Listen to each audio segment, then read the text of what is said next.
Merhaba arkadaşlar. Bugün sizlerle inceleyeceğimiz lensimizin adı Nikon Nikkor 600 mm f4 TC VR-S.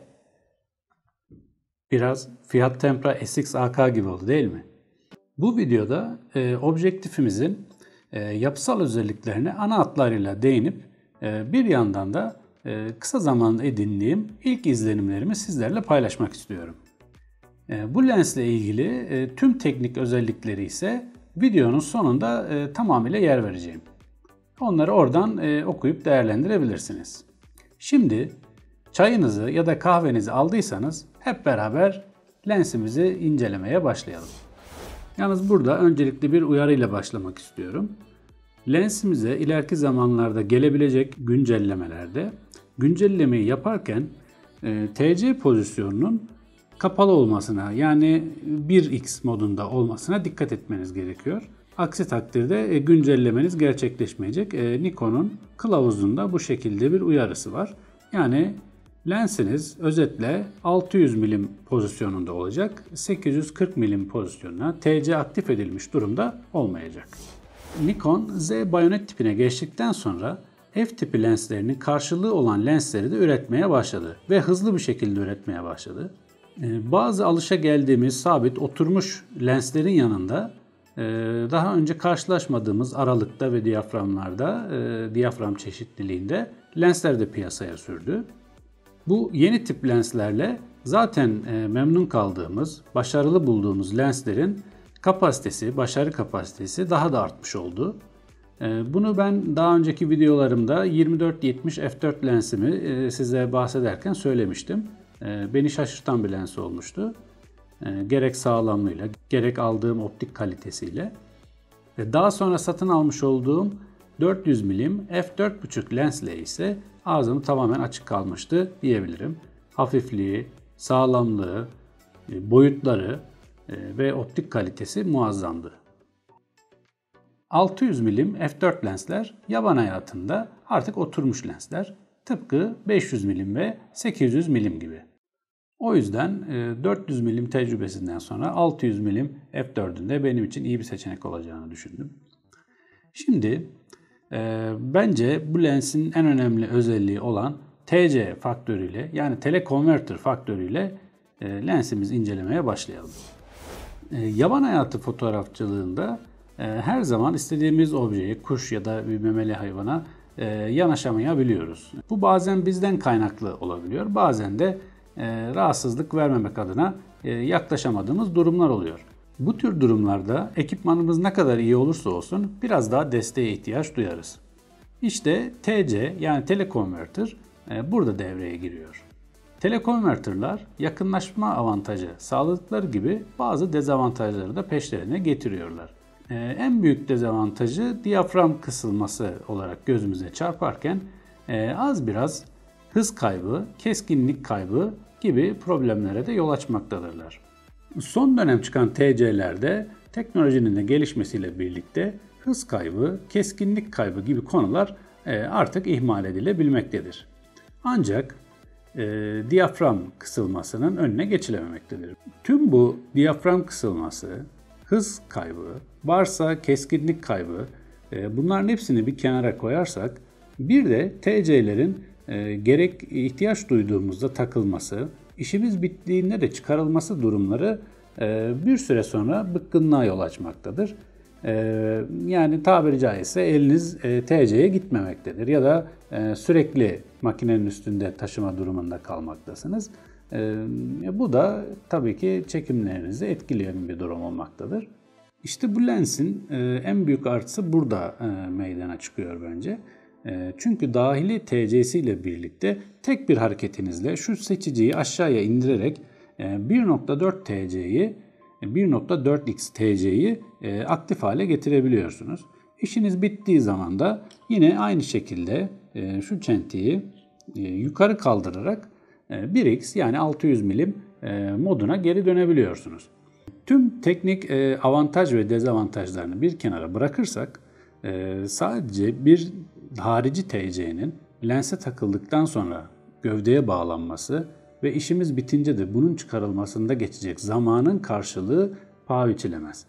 görmüş olduğunuz bu dahili TC'yi aktif ettiğimizde 1.4x çarpanıyla 600 milim olan lensimiz saniyeler içinde 840 milime çıkmaktadır. Tabii bunun karşılığında f4 olan diyafram açıklığımız ise 1.4 ile yine çarpılarak 5.6'ya düşmektedir. Yani kısılmaktadır. Bu dahili TC'nin bir avantajı da bu geçişler sırasında, yani aktif edilme ile pasif edilme arasında makinenin kapatılması ya da video çekiyorsanız videonun durdurulması, ondan sonra başlatılması gibi durumların söz konusu olmaması.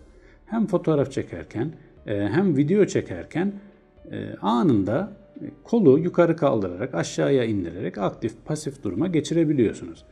Mesela video çekerken, şimdi de göstereceğim zaten, video çekerken ekranda bir karaltı göreceksiniz. O sırada geçişi yapılmış oluyor.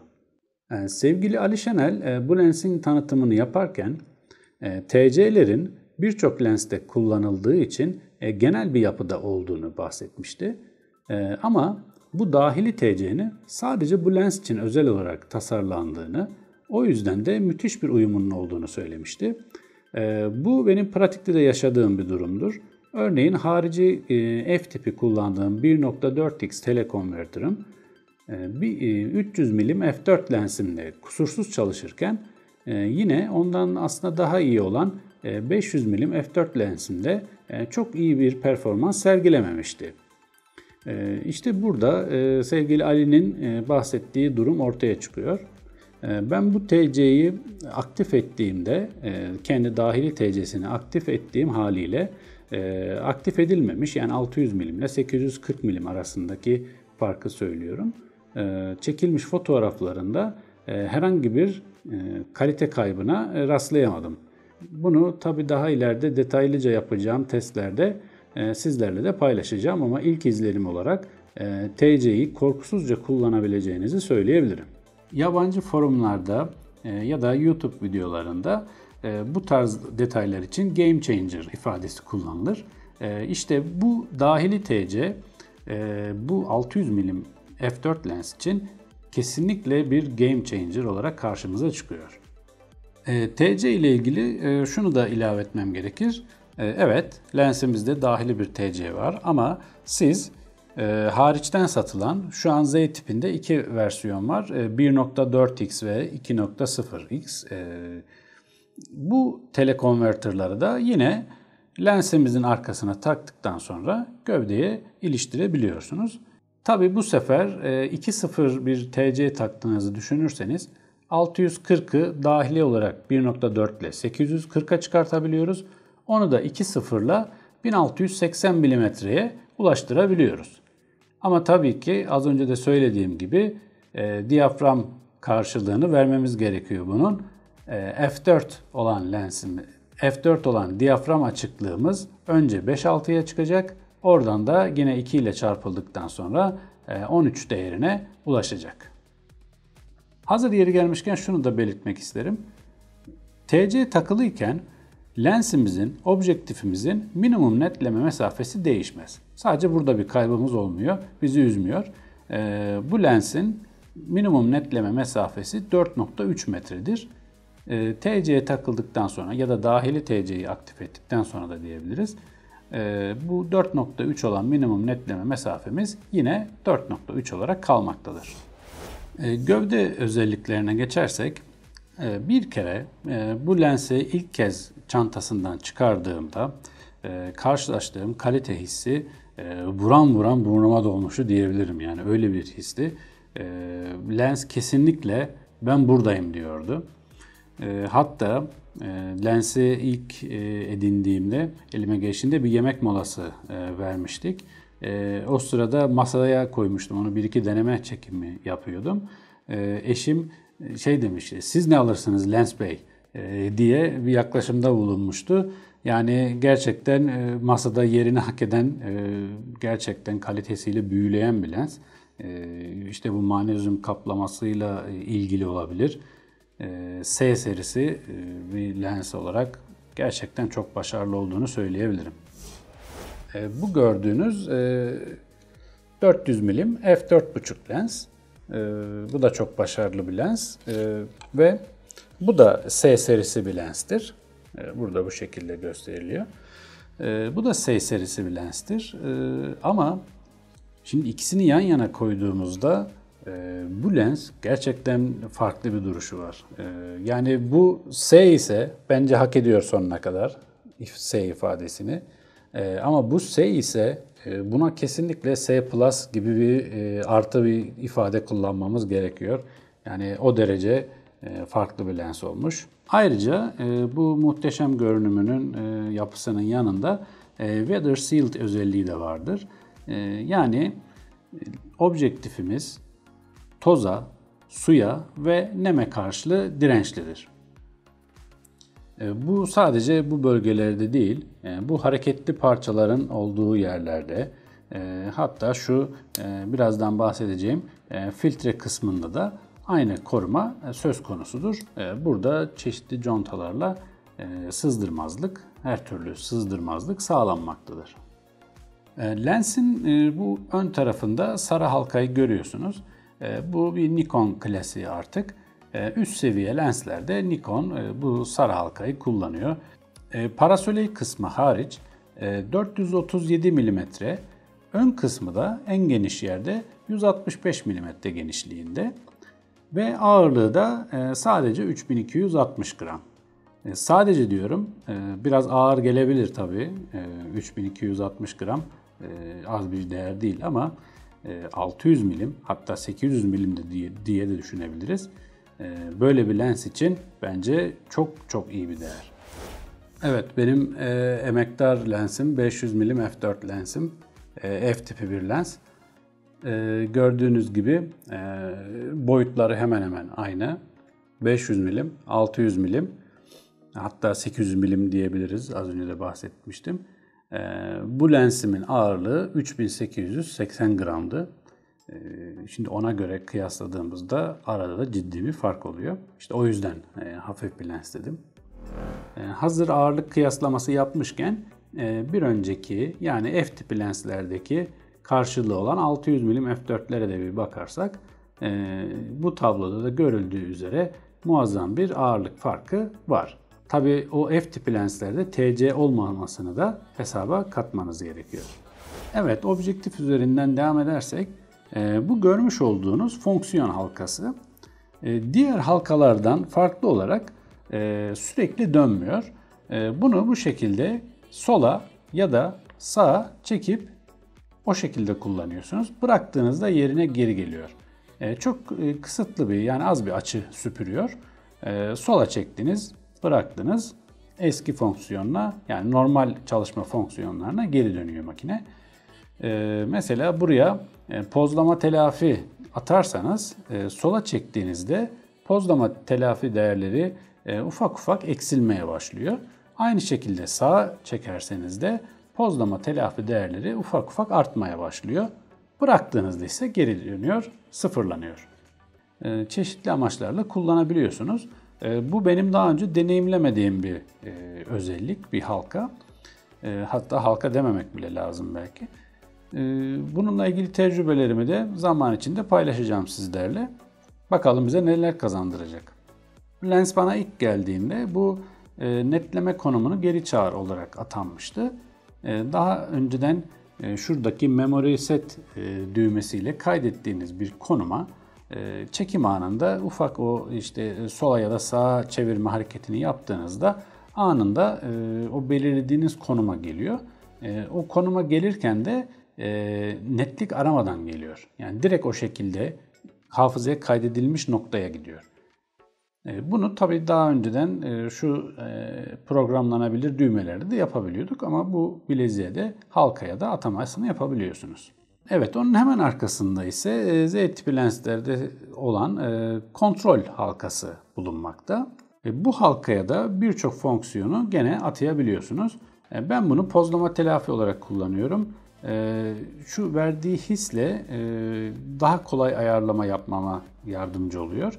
O yüzden ben bunu pozlama telafi olarak kullanıyorum. Diyafram olarak da kullanabilirsiniz. ISO değeri olarak da kullanabilirsiniz. Onun hemen arkasında ise klasik olan netleme halkamız var. Bunun da görevini, hatta yönünü değiştirebiliyorsunuz Z9'da. Bu halkaların hissiyatı çok güzel. Hatta şu kontrol halkasının hissiyatı 400 milimdekinden de daha güzel diyebilirim. Netleme halkası da gayet başarılı. Ama kullanımında en arkada olduğu için biraz problem yaşadığımı söyleyebilirim. Yani lensin ön kısmı biraz daha ileride kalınca doğrultma esnasında biraz zorluk yaşadığımı söyleyebilirim. Eğer netleme halkasını kullanıyorsanız. Tabii buna yapabileceğimiz bir şey de pek fazla yok. Evet, bu gördüğünüzde tripod halkamız.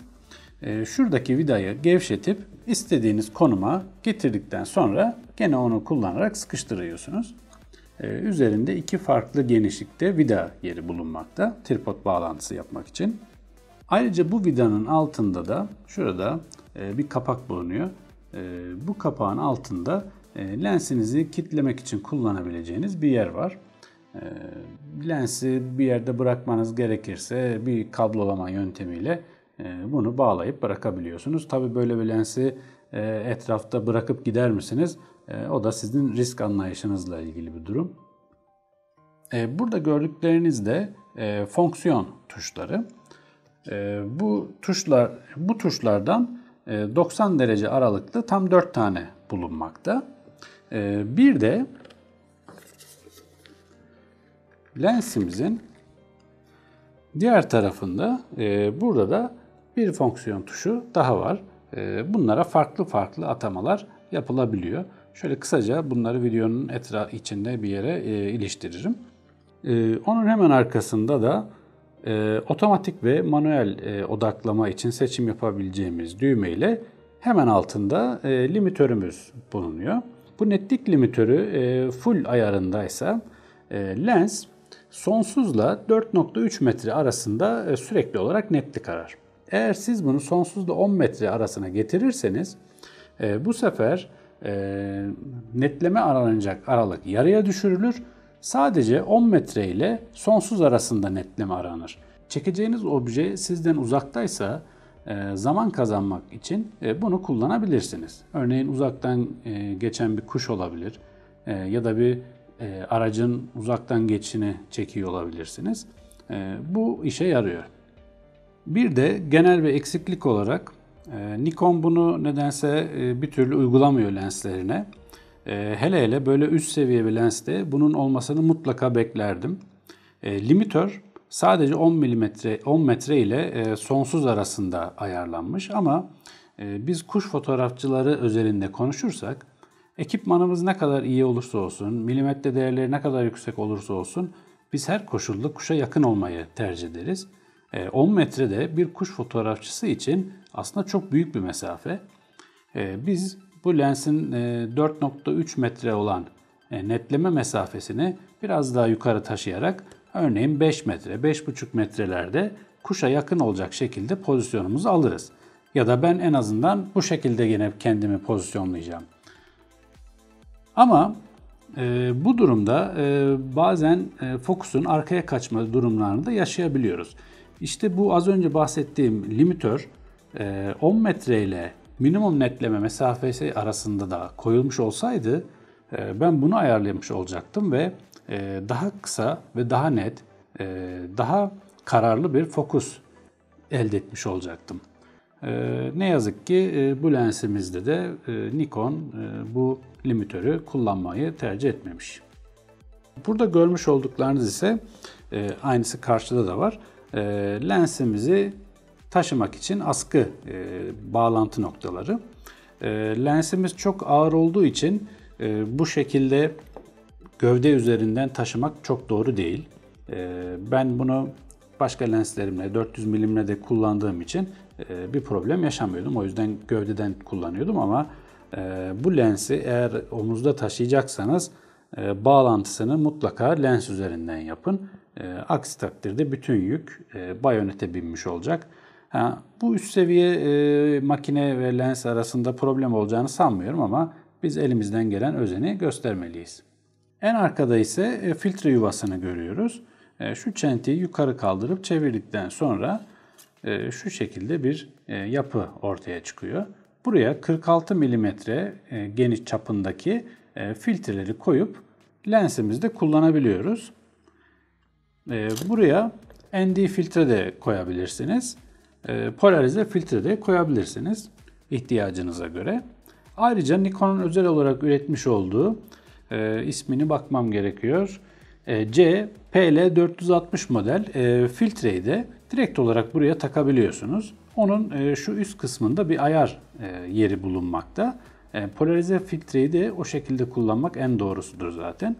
O filtreyi direkt olarak buraya takıp ayarlamanızı da üstündeki halkadan yapabiliyorsunuz. Lensimizin arkasında standart kapak bulunmaktayken ön kısmında koruyucu olarak şu görmüş olduğunuz kılıf bulunmakta.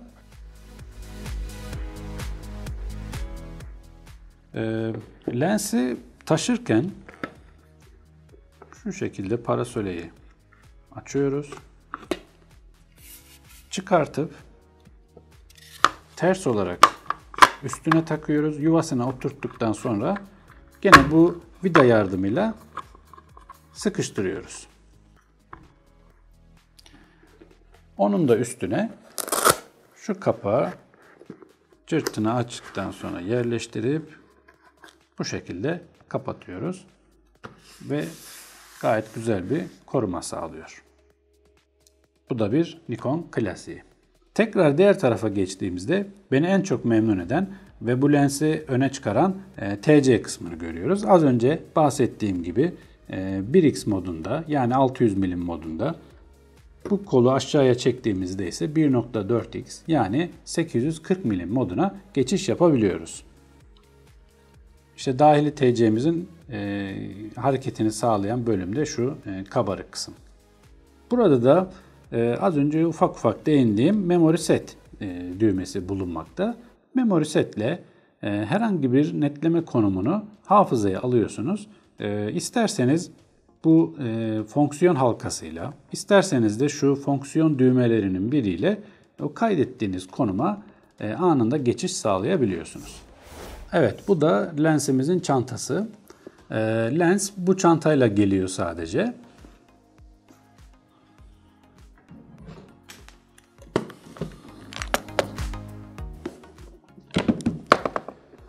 Daha önce F tipi lenslerimiz, eski modeller bu şekilde bir hard case ile birlikte geliyordu. Bu çantalar pek kullanışlı değil. Sadece lensi içine alabiliyor. Biraz da kaba bir görünüşü var. Ağır da zaten. Bunlarla seyahat etmek çok zor. Hani belki çok uzak mesafelere giderken korumak amacıyla kullanılabilir ama hani günlük hayatta çok pratik çözüm olduğunu söyleyemem. Ben de aldığımdan beri belki bunu 1-2 kere kullanmışımdır. Şimdi Nikon artık 600 ve 800 mm lensleri bu gördüğünüz çanta ile sunmakta. Bunu yere koyayım.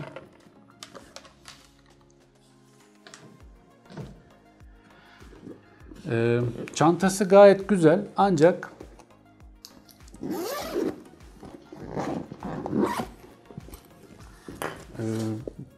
bir eksiği var.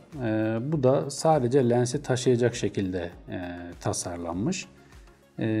İçinde herhangi bir noktaya gövdeyi koyamadığınız gibi boyu tam lense göre olduğu için lensi arkasına gövdeyi de takamıyorsunuz. Bu haliyle de yeni bir çanta arayışına bizi sürüklüyor maalesef. Bu kalitede bir lensin daha uzunca bir çantası olabilseydi. Evet, şimdi bir de tekrar kılıfımızı açalım. Koruyucu başlığımızı çıkaralım. İçi de gayet güzel. Parasoleğimizi de çıkaralım.